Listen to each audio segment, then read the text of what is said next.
all the evidence that we have shows that the number one reason that young people aren't starting businesses is student loan debt. We have 45 million Americans who have almost $1.5 trillion in student loan debt right now. If that's not preventing us from taking risks, I don't know what is. So in my opinion, business schools serves a very narrow niche, and you're actually starting to see those application numbers going down because I think people get it. The startup investment landscape is changing, and world-class companies are being built outside of Silicon Valley. We find them, talk with them, and discuss the upside of investing in them. Welcome to Upside. Woo!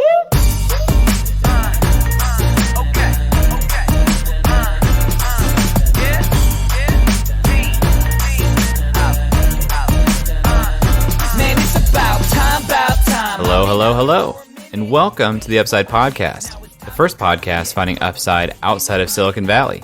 I'm Jay Klaus, and I'm accompanied by my co-host, Mr. 5 years a slave himself, Eric Hornung. Wow.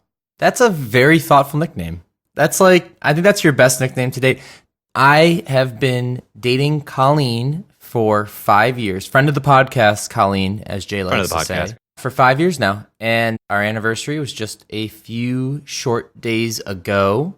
We kept it really low key. We went to the zoo because they have tulips galore, which is Colleen's favorite flower. Unfortunately, the giraffes weren't out and the cheetahs weren't out. And I don't even know if they have bears or elephants there, which are my two favorites. You just slurred the word giraffes so severely that I heard the word drafts. And I was like, you're trying to drink at the zoo? And they didn't have beer at the zoo? Oh, no, they had draft beer, but no, drafts. Still sounds like drafts. How do you say drafts? Giraffes. Drafts. Giraffes. Am I saying it differently? You are. Really? Yeah. What would you say is your favorite anniversary that you and Colleen have had? Sorry, friend of the podcast, Colleen. It's kind of unfair to Colleen because the CFA is always in May or June, which means that we've never had any like crazy anniversary type experience. So I've liked all of them. I've liked all of them equally, Jay. Was really hoping you would have picked a year that was not year 5, so I could have followed up with, and it's been all downhill from there, huh? I was setting a trap for you. You almost stepped into the trap. Thankfully for you, we have a post-production process, and so you did not step into the trap. I didn't. Instead, you wanted a hill, I gave you a mesa. Do you know what a mesa is? No. So in the desert, there are these things. There's buttes, and there's mesas, and there's mountains, and there's all kinds of stuff in the desert, Jay. There's tumbleweeds and cacti, but a mesa is essentially really steep sides with a flat top. So we went up when we started, and we've just been having a great time ever since. It's like a haircut style. Yes, like a Fresh Prince of Bel-Air. A high and tight. A high and tight, yeah. Fresh Prince of Bel-Air in the early seasons. Could be called a mesa, a high and tight. Yeah, you should try that out. Start that up. Well, Eric, you brought up the CFA, but alas, today we're not talking about the CFA. We are talking about VFA. Ooh, acronyms galore. Rhyming acronyms. Today we're talking to Amy Nelson, the CEO of Venture for America. Venture for America is a 2-year fellowship program for recent grads who want to work at a startup and create jobs in American cities. Fellows learn important startup skills at their month-long training camp, apply for jobs within their vetted company network, and work for 2 years as full-time salaried employees in one of 14 cities. Eric, VFA was founded in 2014 by Andrew Yang, who is now a presidential candidate for our United States here. Very interesting organization that, Jay, I have had actually some exposure into for quite a few years now. I remember when they first started off, and I had a few friends who were in some of the earlier classes. Yeah, I think VFA was starting, right around when we were exiting Ohio State, and Columbus was not one of their first cities. So by the time it came to Columbus, actually they weren't even sure it was coming to Columbus when I was graduating. They said, it might come to Columbus. And so I was actually trying to finagle a VFA fellowship myself, even though I had already lined up a position with a startup in Cincinnati. And then I just kind of figured out it was too much work for me to finagle that relationship when I really just needed to start working at the company. But for most fellows, they have opportunities to go straight into a startup that have already joined the VFA network.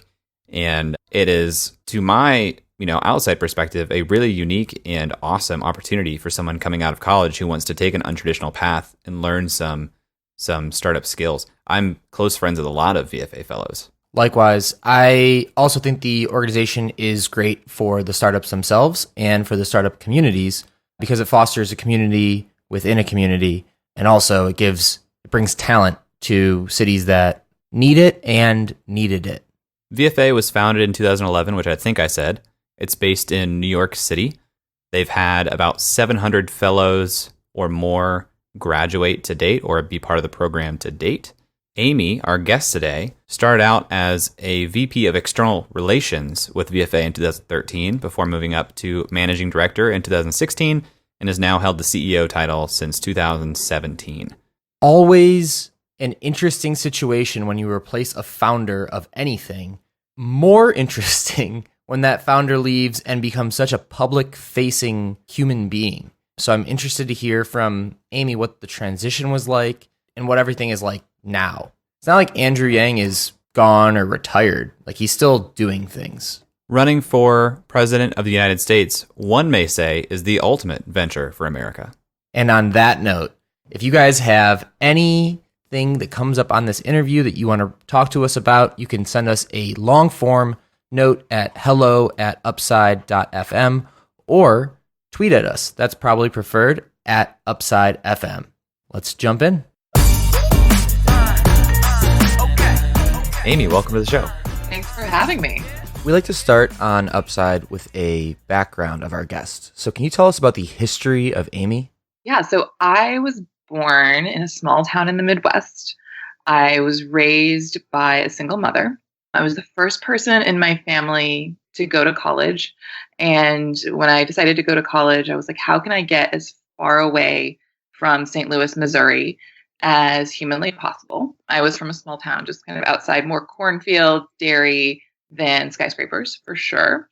So I decided to move to Southern California because I had this concept of what that was going to be. I'd been a Gwenabee in middle school and was interested in that lifestyle. So that's how I wound up there, not a particularly good reason.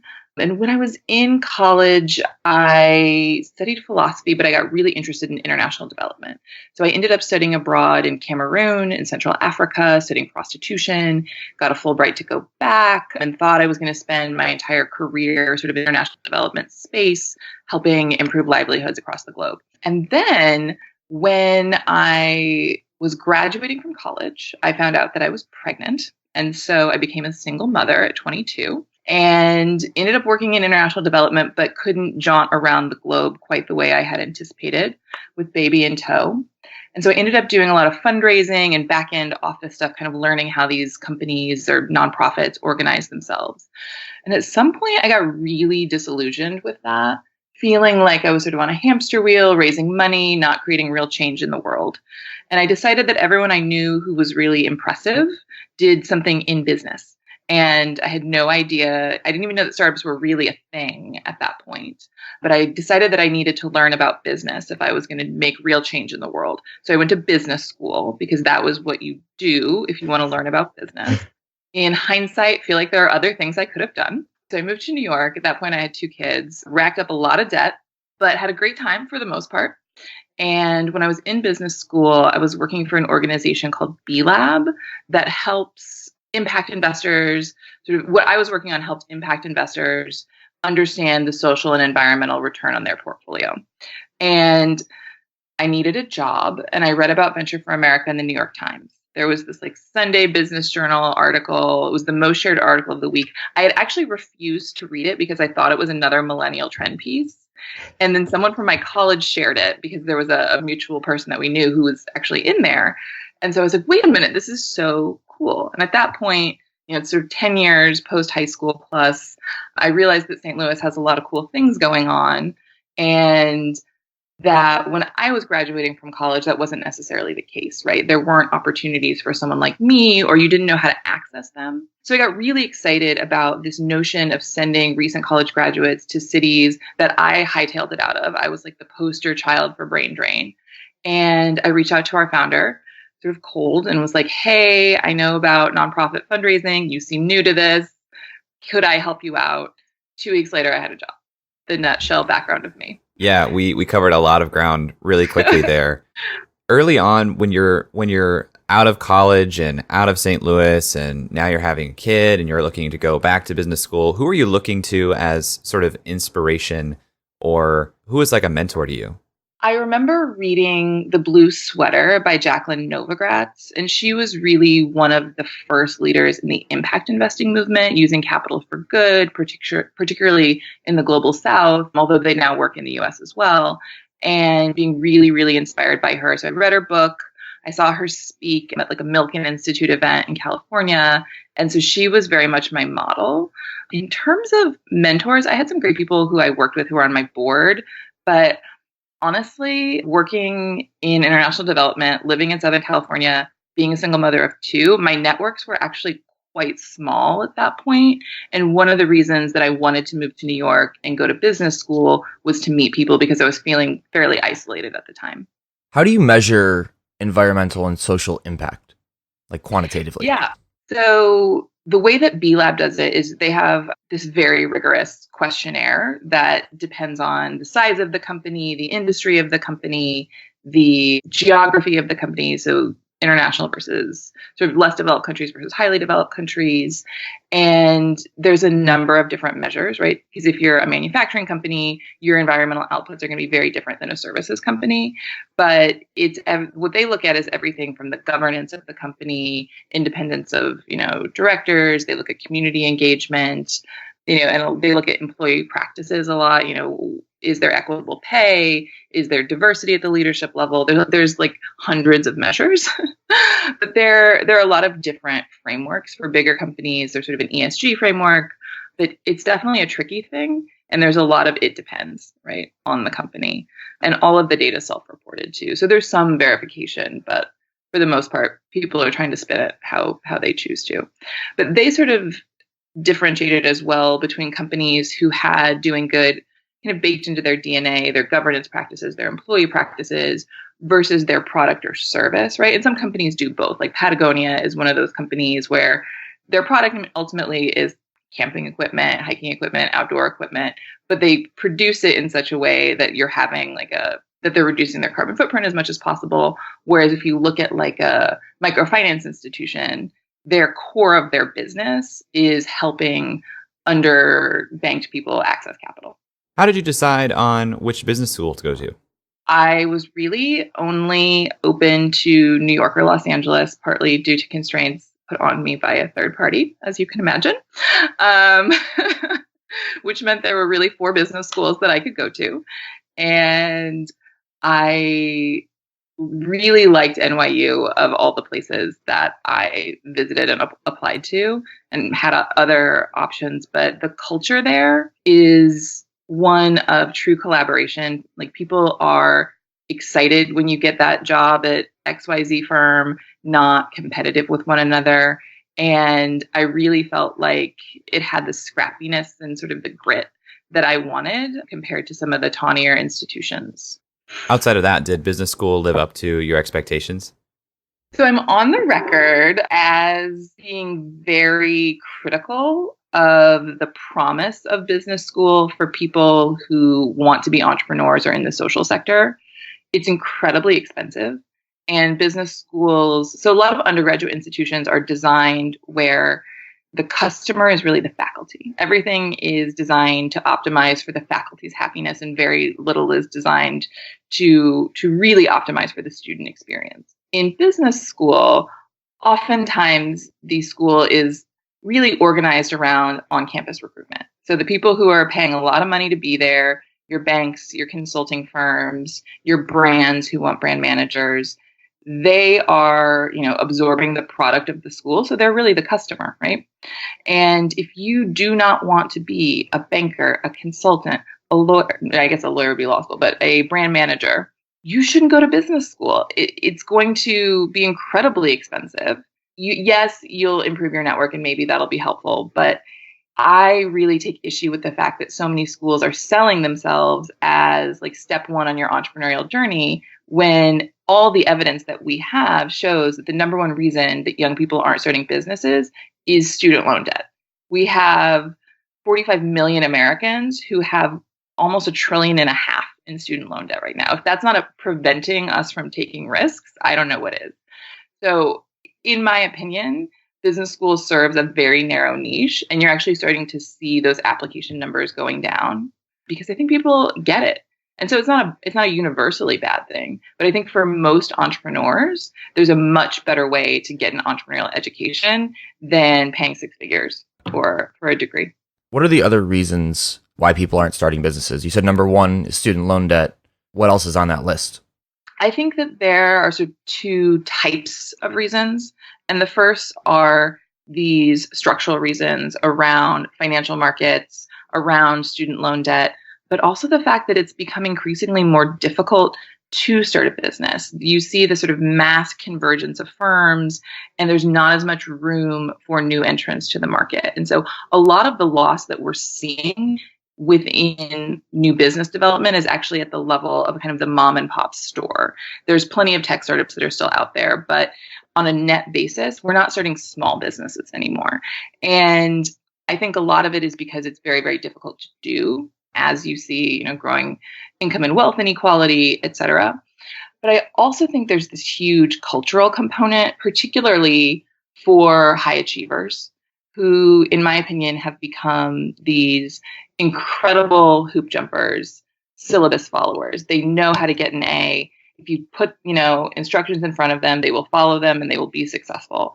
But no one has ever said to them, think creatively, take a risk, do something outside of these sort of narrowly defined pathways that we've defined as being successful. And so we talk about what the culture of achievement is in this country. And it used to be the American dream, right? You'd come over, you'd start a business, you'd build a livelihood. And now it's you go work for a big tech company, or you go work on Wall Street, or you get a fancy degree and you join sort of a bigger institution where you never have to be the one responsible for making big decisions and taking big risks. I would love to dig in on this a little bit more because it seems like you've probably studied this more than I have. Are there any cities around the country that are approaching student loan debt in a good way? So right now, there are a lot of barriers on the tax side for student loan relief. So there are some bigger companies and there are some startups coming out that are trying to help companies pay for student loan debt.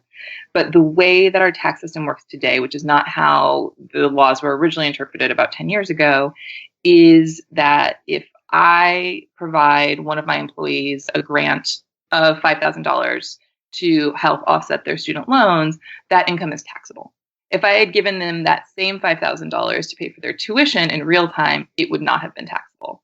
If I gave them $5,000 as reimbursement for expenses incurred in a business context, that would not be taxable. But right now, it's very, very difficult for companies who actually want to help their employees to do so in a meaningful way.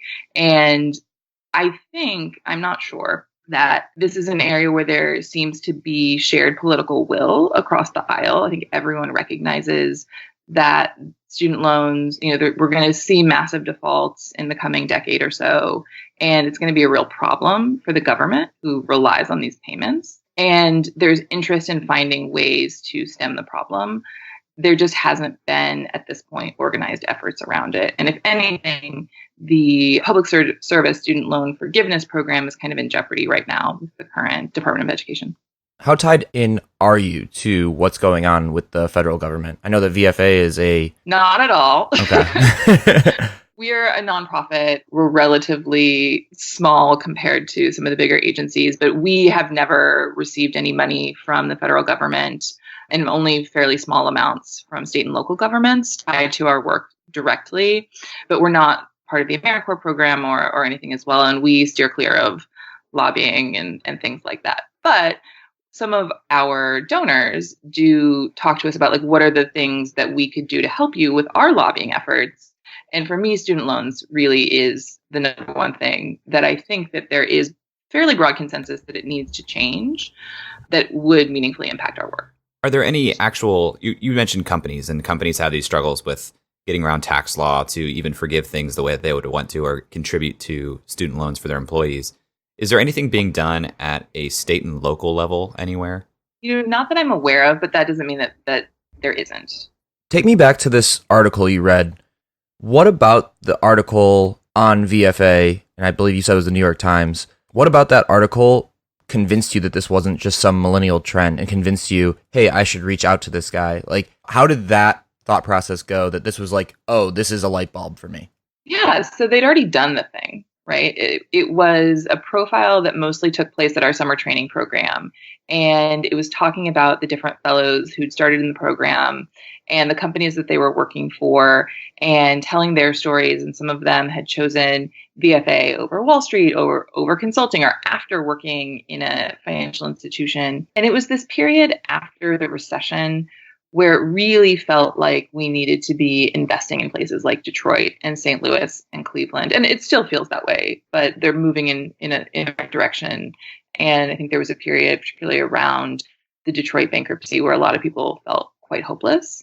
And to me, this was a very tangible thing. A lot of people talk about entrepreneurship or building community, but I could see here are human beings showing up to a place, doing work and creating, hopefully something positive in the community. And so I felt like I could get my head around it.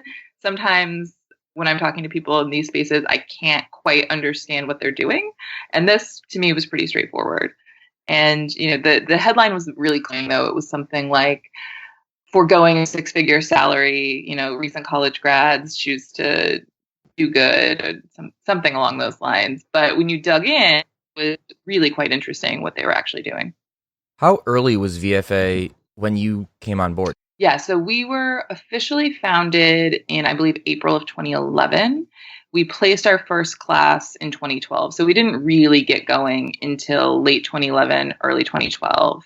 And then I joined in the fall of 2013. So it was about 18 months, maybe not quite 2 years old. Can you talk to me about your strategy of reaching out to, I'm assuming you're talking about Andrew Yang, the founder of VFA. So was that just a cold email? What did you say? How did he react? So they actually had a job posting up for a fundraising position that was a little too junior for me, which I knew. But I needed a job and it seemed interesting. I was having other conversations, of course. And, it was like, hey, I think this is really cool. I'm from this place. Here's my resume. Let's chat. It was not much more than that. Although I think I talked about how coming out of business school, I had seen my classmates, even the ones who thought they wanted to do something interesting, get sucked in by the siren song of these on-campus recruiters.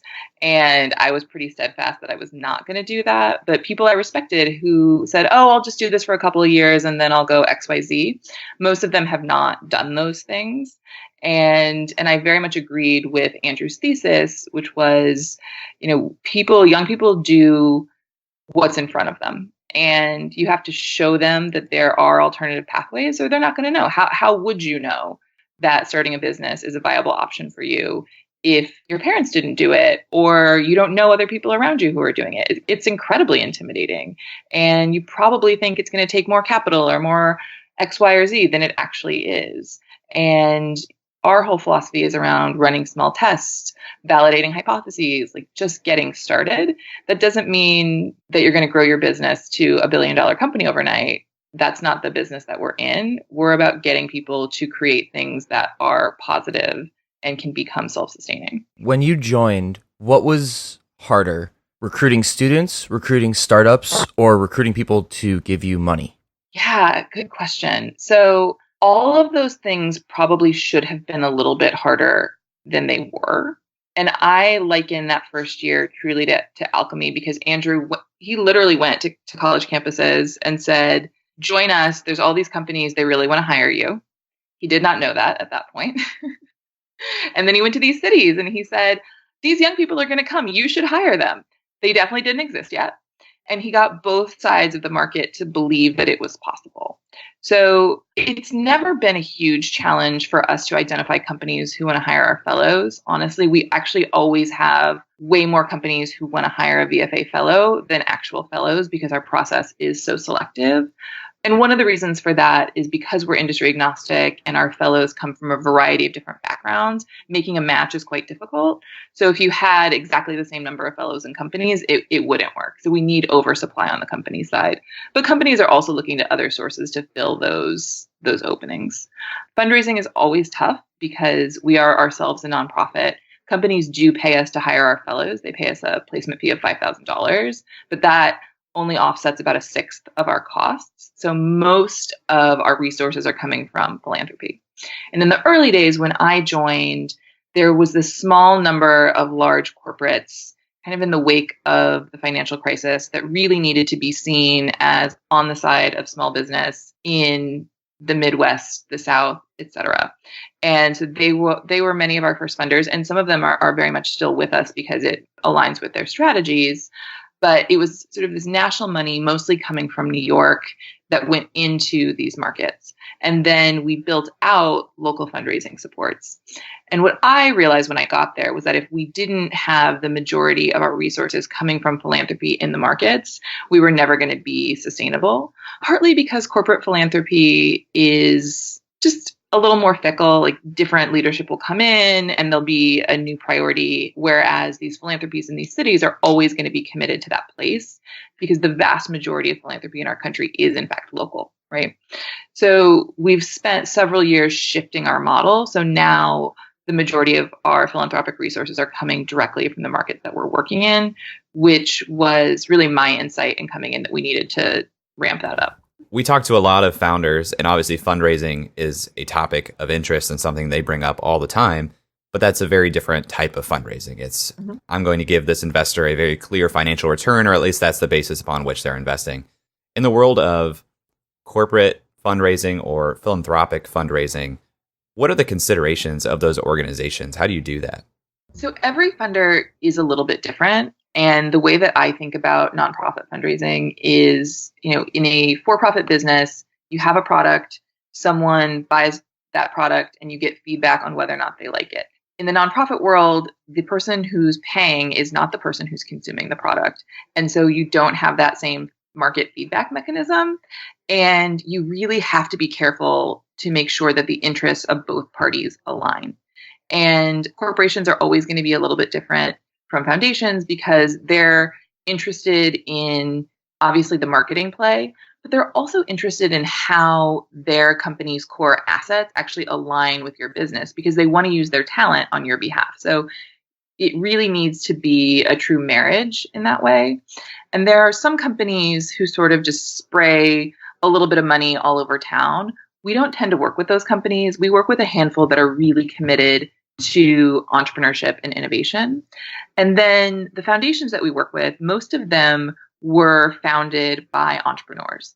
So Bill Davidson in Detroit, the William Davidson Foundation, he built Guardian Automotive and owned the Pistons and was a true entrepreneur. And that's the biggest piece of what they're funding is entrepreneurship in Southeast Michigan. Dan Gilbert is the same. He built his company in Detroit and wants to see others be able to build their companies in Detroit. Graham Weston in San Antonio built Rackspace and is now committed to helping the next generation of entrepreneurs in San Antonio. So we see that again and again, that either these legacy philanthropies were founded by people who were very entrepreneurial. The Kauffman Foundation is another great example, or people who are, post-exit and want to give back to the community that they're in. We do have a small and fairly significant set of donors on the coast as well, New York and San Francisco in particular. And I think those are people who recognize that it's important for all of our economies in this country to be economically resilient if we want to move forward as a nation. And it can't just be the sort of bifurcation of California, New York, maybe Boston, where people can really, live prosperous lives. You mentioned this idea of having a very selective process. I'm curious how that plays, and this idea of exclusivity plays with this mission of placing people and making a big difference. Like, how do you balance exclusivity and mission of VFA? Yeah, I actually think they're really important to be together because one of the three things that we're testing for is actually mission alignment.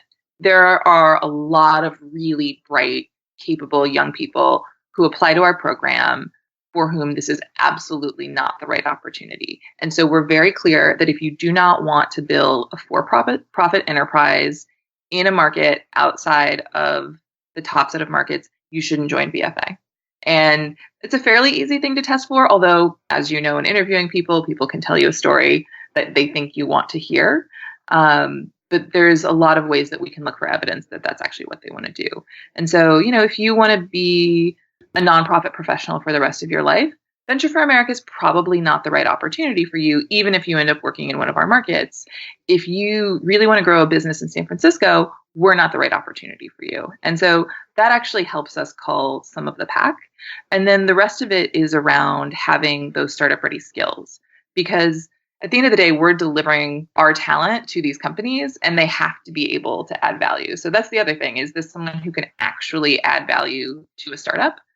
And we need to make sure that the quality is there. And again, there are plenty of people who apply to our program who are talented, who probably would be better off in an analyst program or a larger organization for their first job out of college. So that's another way that we cut the pool.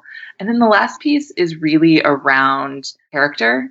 And we have ways that we measure for that, but we think that we're creating a community. First and foremost, Venture for America is creating what I like to think of as a Stanford Business School caliber community with none of the debt. And in order for our fellows to start businesses together, to invest in each other's businesses, to be best friends and roommates, they need to share the same set of values. We have a credo that we use to sort of organize around that. And it means we have a no assholes policy. We think that in order to be a successful entrepreneur, you need to be a fundamentally optimistic person. You need to think that the world can be better so that you can invest in it.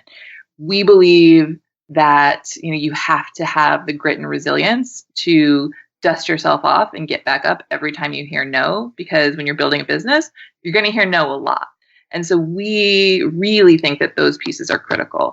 And so what we say is we aim to be selective, not competitive. Yes, our acceptance rate is, somewhere between 10 and 15%, depending on the year, but we're not gunning for that. We're trying to identify the people who are going to excel in this environment, because it absolutely is not for everyone, or we would have all started businesses already. Could you give me, almost from like a marketing persona standpoint, a look at what a VFA fellow is like? Yes, there are. So we actually used to have personas, and we don't use them in quite the same way anymore because we found it a little bit limiting and perhaps bias inducing. But I will say that there are some characteristics that most of our fellows have in common. The first is bias for action. So if they're confronted with some sort of problem, they're going to dig in, try to understand it, and just do something to fix the problem rather than sit around and wait for someone to tell them to do a thing. The other is a belief that they can use their career as a platform to create change and opportunity, particularly for others. So I describe it as, you're not just building your own resume, which so many people are doing. Like, how can I platform my way from this to this to this? It's, wow, I have an incredible opportunity and I only have the one career. How can I leverage this to create something that's going to be bigger than me? And I think that is a belief that is shared amongst our fellows. But they're honestly an incredibly diverse group of humans in every sense of the word. You have coders who are also magicians and marketing people who are opera singers. And it's a really talented bunch of curious people. And I think that that's true of a lot of entrepreneurs, because there are people who like to try things and push themselves. Talk to me about the process then of how a student becomes aware of VFA and may pursue becoming a fellow. Yeah, so we do a lot of on-campus recruiting, as you can imagine, but we're a relatively small team, so we can't make it to 300 campuses across the country or more, which means that we also do a fair bit of digital marketing. We try to use tools to basically find people who look like our current fellows, in terms of their profiles. We target different schools, we target different majors. We also work with a lot of affinity groups who target very talented people of different demographics. So like HBCU.VC has become a new partner of ours. We're working to expand our reach at HBCUs and Hispanic serving institutions. And we also work with clubs like Kairos, which is for entrepreneurs. So we do try to find people, who are sort of in these target rich environments. And there are certain schools that we tend to do well at every year. I think our biggest schools last year were UNC, Duke, Michigan, and Ohio State. Let me see if I can find any other rivalries. And then the Ivies are represented, but we also had more than 85 schools in the total class. So it's a really wide range of students coming from different areas. Unfortunately, word of mouth is still our number one feeder. So you're more likely to apply if you already know a Venture for America fellow. I get that. It's risky if you're just hearing about something on the internet and trying to figure out if it's legit or not. But we really are trying to continue to expand the reach because we think that talent is everywhere. I'm trying to think of how I became of VFA because I very nearly became a fellow. And it would have been back in 2013 or 2014. And so it was super new at the time. Well, we missed out on you. Well, the thing was, I had an offer for being employee number one at a startup in Cincinnati. And I think he was aware of VFA because it had been in Cincinnati already. And he was kind of like, well, if you could figure out how to join VFA and ensure that you're placed with me, it might be worthwhile. Well, work that out. Yeah. Well, we thought about it, but it seemed like this seems like a lot of work to get to where I could be tomorrow if I just did it. But it called to me, like the messaging was something that where I was at the time coming out of college, I was thinking, I want to do more than the typical management consulting or brand management type thing. How did you guys decide? You mentioned you had 85 universities. I'm looking at the map. It seems like it's 14 cities now. How do you guys decide which cities to go into? And how did you do that by year? So we expanded a lot in the first 4 years and then slowed down a little bit. And I would love to say that there was a really rigorous methodology to it. There was not, which is part of the reason that we've actually ended up leaving some cities that didn't ultimately turn into be a fit. And so 2 years ago, when we were putting together our initial strategic plan, we worked with a team of consultants at Barclays, a bunch of quants, who basically ranked the top 50 MSAs in the country on a couple of dimensions. And so what we're really looking for is need in the market. Is this a city that's experiencing brain drain? What's the educational attainment of the population? What's the employment landscape? What are the other sort of economic indicators that demonstrate that more talent would be helpful to this place? And then we were looking at indicators of strength of the entrepreneurial ecosystem. So is there a critical mass of startups who can hire our fellows? Are there supportive institutions that are doing entrepreneurial support work? Is there, capital? And we know that most places are not getting a lot of capital, but is there even evidence that this community has been able to attract venture? And not all of our companies are venture backable, but the vast majority are. And so they did the sort of 2x2 matrix that consultants like to do. And we basically decided that we're going to focus on cities that have this combination of need to attract more talent and strong entrepreneurial ecosystems. And so that has meant that places like Pittsburgh, St. Louis, Birmingham, Alabama, that we were already working in, were sort of very squarely in that right quadrant. And cities like Atlanta and Denver were not, frankly, because they weren't struggling to attract that talent. And that was pretty important for us. So we've scaled back in some of the cities. We also have scaled back in one or two markets where we just weren't able to get the density that we wanted. There weren't enough startups. And these things are cyclical. In a few years, we might go back to Providence, Rhode Island, once we get to see some seed and Series A action happening there again. But it's a tough thing. And I think we were not arbitrary, but in the early days, Detroit was obvious for us. Las Vegas felt obvious with the downtown project. New Orleans also, was sort of obvious at the time. Providence was a city that Andrew was connected to because he went to Brown. And then Cincinnati actually reached out to us. We had some leaders in the community who read about it and said, why don't you come here? And we've had that a lot. Most of the cities that we've expanded to, it's because there's been some interest from someone locally. And right now we're in this position where we've actually scaled back our map because we're focusing on going deeper in the places where we are, hiring local directors in all of our cities, building out local boards, building out that fundraising, because we want to have strong infrastructure in every single market before we start going to new ones. We are looking at some new markets probably for 2020 and have a short list going, but we're not, we really were sort of hitting the accelerator on expansion. I was deeply involved in that work. And the past 2 years, it's been kind of like, okay, we know what we're good at. We've learned some lessons from the first 5 years. Where should we be harnessing our energy? So we've grown the cohort, we've grown our applications, but we've reduced the number of cities that we're working in so that we can bring strong cohorts to every single market. What are the expectations or criteria for a startup company that wants to hire a VFA fellow? It's not a strict criteria, but we have sort of general parameters that make sense. So we're industry agnostic, but we do want companies that have a growth posture and are interested in investing in a young person, which means that the vast majority of the companies who hire our fellows end up being tech or tech enabled. Although there are some scalable service platforms and venture capital firms that do hire our fellows. So we're looking for that kind of attitude. If you're a small business and you want to stay a small business forever, fantastic.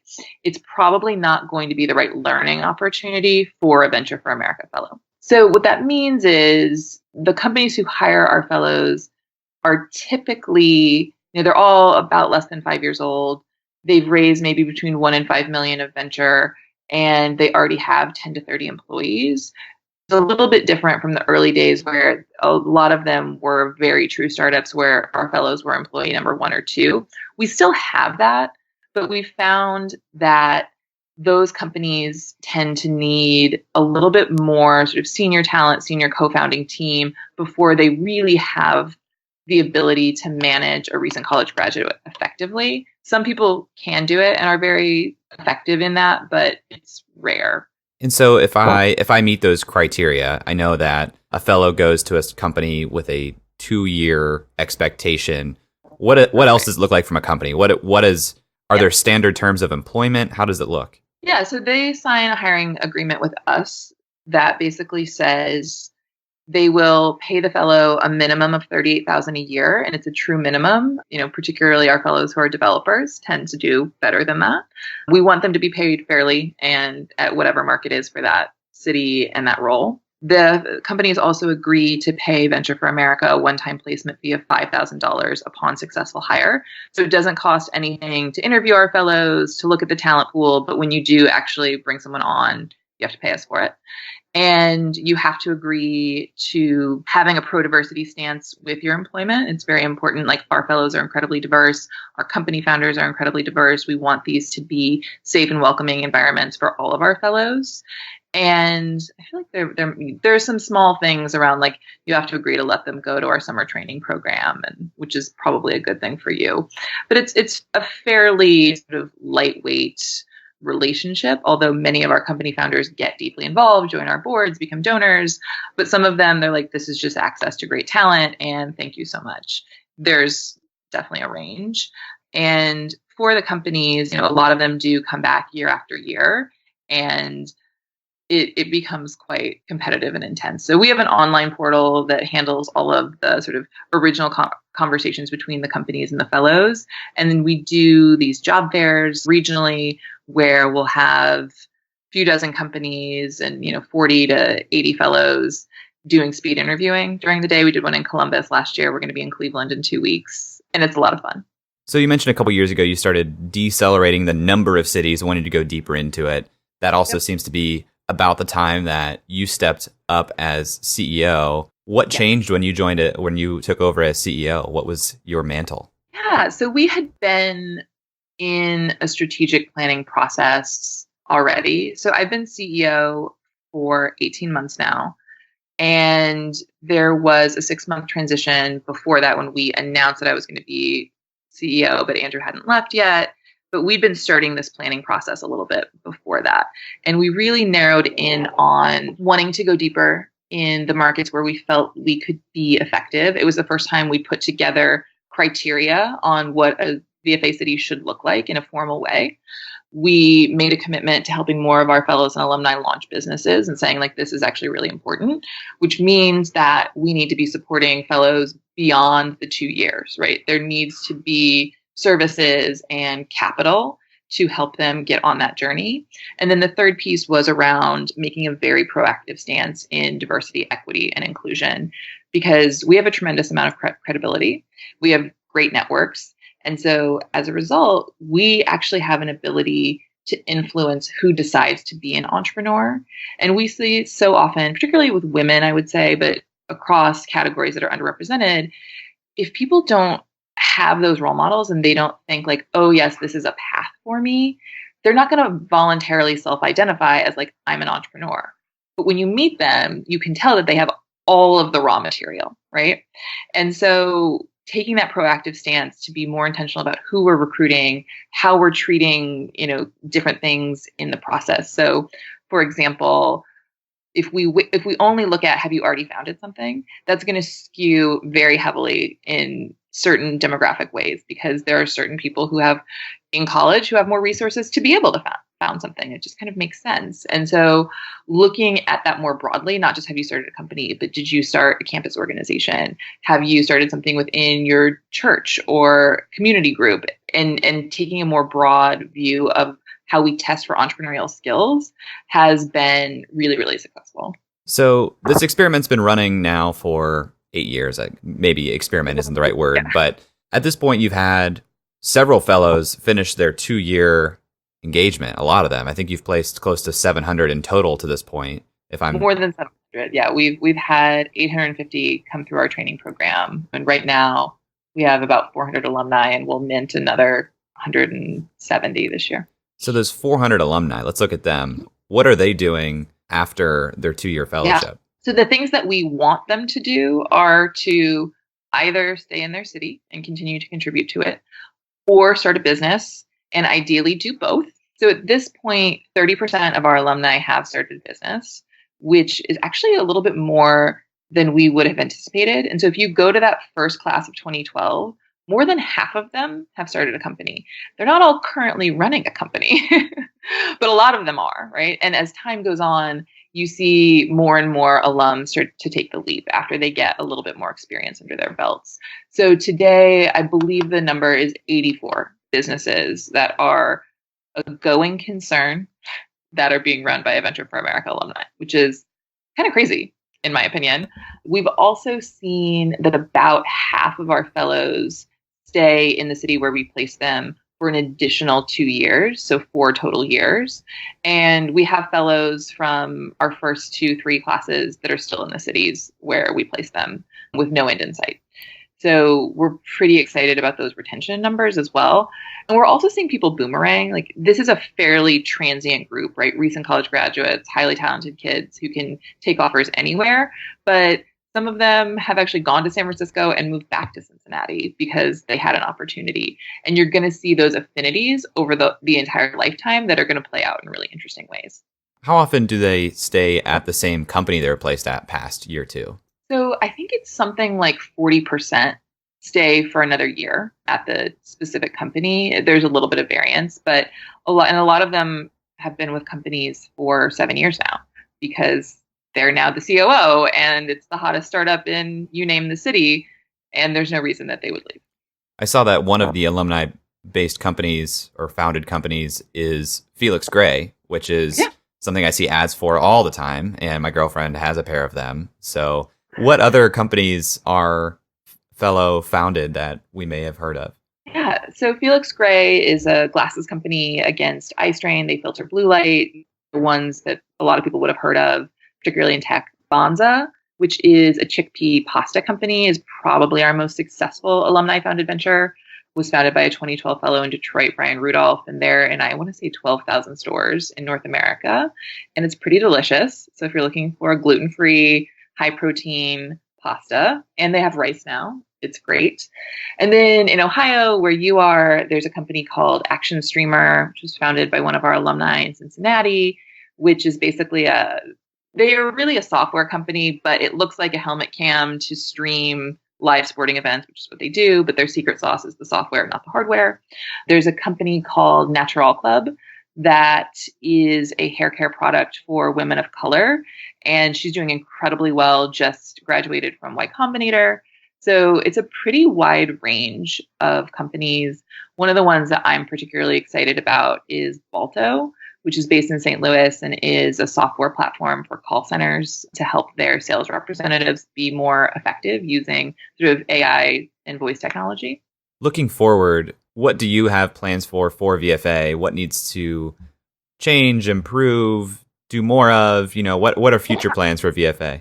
So we're really deepening our commitment to inclusion and entrepreneurship and bringing in some great partners who have expertise in that area. And we're starting to look at, nothing sort of firm yet, other ways that we can benefit the ecosystems that we're working in, particularly around creating inclusive and equitable spaces for different entrepreneurs in those communities, which is, I think there's a lot of white space for that. And a lot of people are in that space as well. And so we want to be additive and we want it to be tied to our core expertise, which is really around talent. But thinking about that. And then we are also raising our second venture fund. So we're not raising yet. We are gaining feedback on the concept, which I think a lot of entrepreneurs can appreciate. But we raised a small fund a few years ago, really 2 years ago, to invest in our fellow founded companies. And we're almost fully deployed on it because there's been a lot to invest in. And we're looking at some creative models for a new fund that's going to be hopefully evergreen in nature, so we can be offering these types of opportunities indefinitely. Awesome. Well, Amy, this has been great. If people want to learn more about you or Venture for America, where should they go? They can definitely go to the website, www.ventureforamerica.org. I'm very accessible. People can always reach out to me, at me on Twitter, whatever you need to do.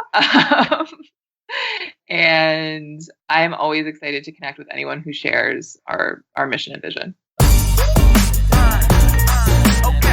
All right, Jay, we just spoke with Amy Nelson of Venture for America. Let's get some hot takes. What are you thinking?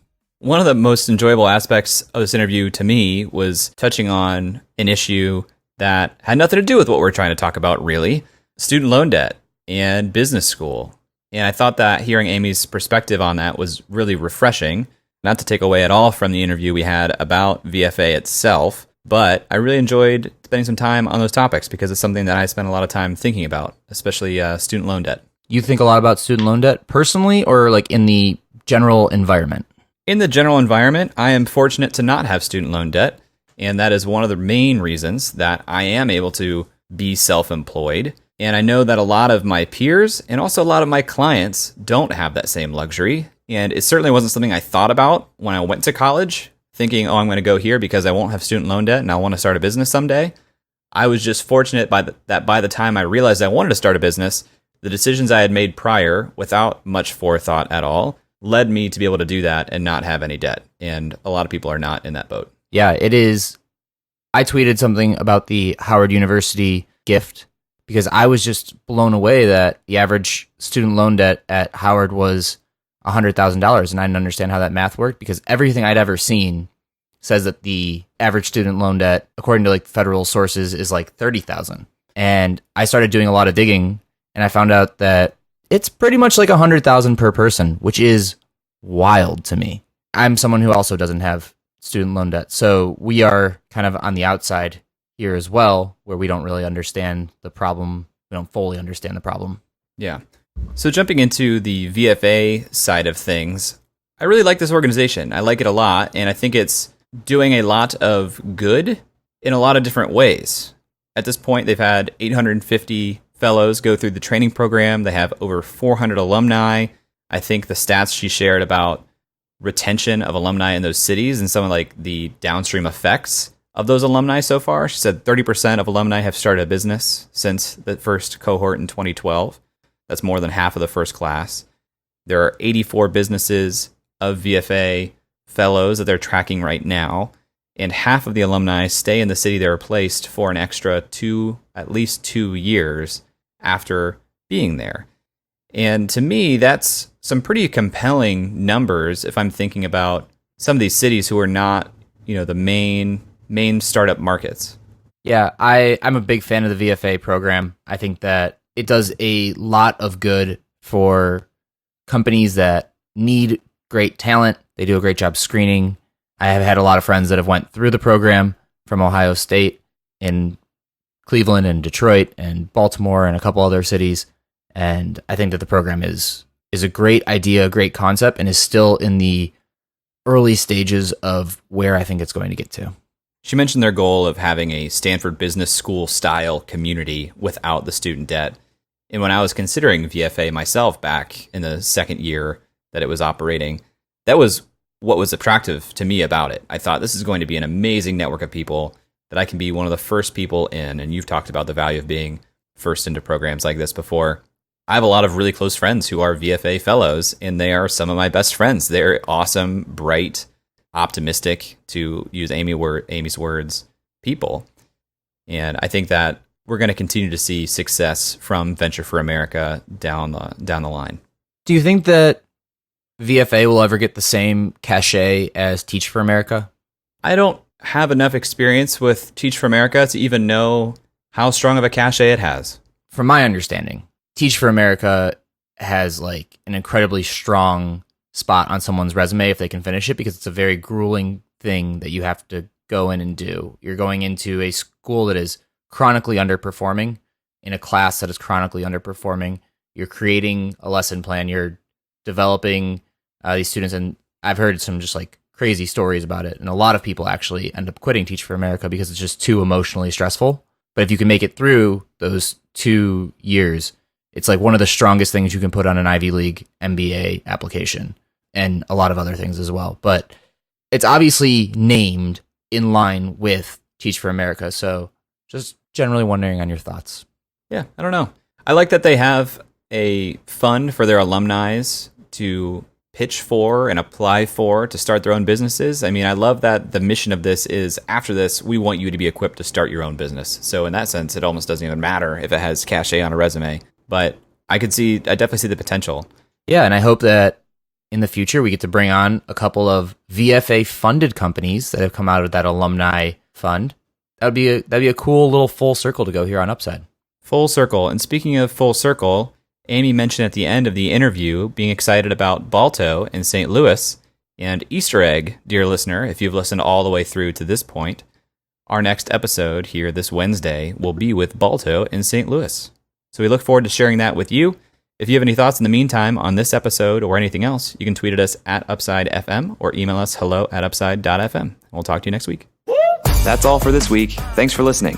We'd love to hear your thoughts on today's guest, so shoot us an email at hello@upside.fm or find us on Twitter at UpsideFM. We'll be back here next week at the same time talking to another founder in our quest to find upside outside of Silicon Valley. If you or someone you know would make a good guest for our show, please email us or find us on Twitter and let us know. And if you love our show, please leave us a review on iTunes. That goes a long way in helping us spread the word and continue to help bring high-quality guests to the show. Eric and I decided there were a couple things we wanted to share with you at the end of the podcast, and so here we go. Eric Hornung and Jay Klaus are the founding parties of the Upside podcast. At the time of this recording, we do not own equity or other financial interest in the companies which appear on this show. All opinions expressed by podcast participants are solely their own opinion and do not reflect the opinions of Duff & Phelps LLC and its affiliates, Unreal Collective LLC and its affiliates, or any entity which employ us. This podcast is for informational purposes only and should not be relied upon as a basis for investment decisions. We have not considered your specific financial situation nor provided any investment advice on this show. Thanks for listening, and we'll talk to you next week. Never mind, bro, that can't be matched. I'm lighting it on fire, used to run victory laps, and still I'm not even tired. It's all about the timing, yeah, that's what they say. Well, I'ma keep on rhyming.